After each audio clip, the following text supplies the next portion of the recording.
ঈদুল আজহার দীর্ঘ ছুটি শেষে নগরমুখী কর্মজীবী মানুষেরা শুক্রবার সকাল থেকে বরিশালের যেসব জেলাগুলো রয়েছে ভোলা, বরগুনা, পটুয়াখালী এবং চাঁদপুর থেকে বিপুল সংখ্যক লঞ্চ ছেড়ে আসে সদরঘাট লঞ্চ টার্মিনালে।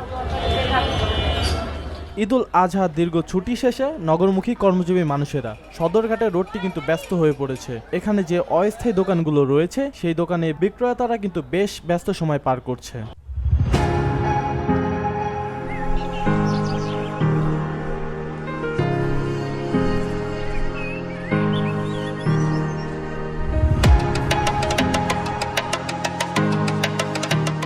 বিআরটিএ লঞ্চের যে ভাড়া নির্ধারণ করে দিয়েছে সেই অনুযায়ী তারা ভাড়া রাখছেন। যাত্রীরা বলছেন ঘাট থেকে ঠিক টাইমে লঞ্চগুলো ছাড়ছেন। তারা বলছেন একটি লঞ্চ যে পরিমাণে যাত্রী বহন করতে পারে তার থেকে অধিক বেশি যাত্রী তারা লঞ্চে উঠাচ্ছেন। রিজবি রহমান, ভিওডি বাংলা, ঢাকা।